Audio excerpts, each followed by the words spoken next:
కూకట్పల్లి నియోజకవర్గంలో KCR ఫ్లెక్సీలను తొలగించడంపై MLA Madhavaram Krishnarao fire అయ్యారు. తెలంగాణ రాష్ట్ర సాధకుడు, అభివృద్ధి ప్రదాత కేసీఆర్ పుట్టినరోజు సందర్భంగా ఫ్లెక్సీలు ఏర్పాటు చేస్తే జీహెచ్ఎంసీ అధికారులు ఎందుకు తొలగిస్తున్నారని ప్రశ్నించారు. అభివృద్ధిపై సోయిలేని కాంగ్రెస్ సర్కారు కేసీఆర్ పుట్టినరోజున ఫ్లెక్సీలు తీస్తారా అని విమర్శించారు. ఇప్పుడు కాంగ్రెస్ ప్రభుత్వం ఉందని దౌర్జన్యాలు చేస్తున్నారని, కానీ తర్వాత వచ్చేది బీఆర్ఎస్ ప్రభుత్వమేనని తేల్చి చెప్పారు. రేపటి నుంచి కాంగ్రెస్ పార్టీ బ్యానర్లు రోడ్లపై తీయకపోతే అధికారులకు బుద్ధి చెప్తామని మాధవరం హెచ్చరించారు. హైదరాబాద్ నగరంలో గత ప్రభుత్వం టీఆర్ఎస్ పార్టీ ప్రభుత్వం ఉన్నప్పుడు కేటీఆర్ గారి నాయకత్వంలో పురపాలక శాఖ మంత్రి ఉన్నప్పుడు ఎక్సలెంట్ ఎవరిని పెట్టనీయకుండా టీఆర్ఎస్ పార్టీకి సంబంధించినటువంటి వాళ్ళ అయినా కూడా ఆ రోజు కేటీ రామారావు గారు తొలగించడం జరిగింది, జీవో ఇచ్చడం జరిగింది.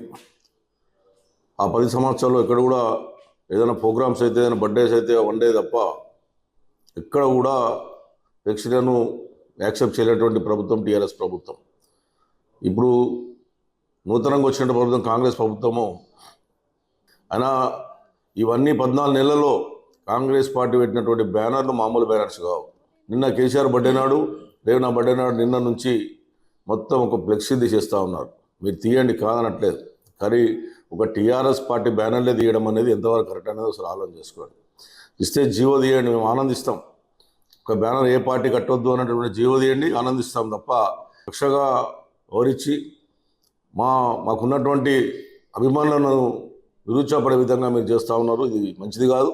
మీరు అనుకుంటున్నారేమో మా ఫోటోలు లేకుండా చేస్తారని మీరు అనుకుంటారేమో. బిడ్డ, మీకు కూడా తొందరలోనే మీకు ఈ గతిగా ఇంకా భయంకరంగా గతి పడుతుంది. మీకు మా ఒక్క బ్యానర్ మీరు తీసేశారు, ఓకే, మీకు నిర్ణయం వచ్చిందంటారు, ఆఫీసర్ నుంచి పై ఆఫీసర్ నుంచి ముఖ్యమంత్రి ఆదేశాలు వచ్చిందంటున్నారు, తీసేయండి. కానీ ఇంకొక బ్యానర్ కనబడదు. రేపటి నుంచి గట్ట కనబడ్డది అంటే ఇక మేము ఏ రకంగా మీకు బుద్ధి చెప్తామో ఆఫీసర్కి అని చెప్పి తెలియజేస్తాము.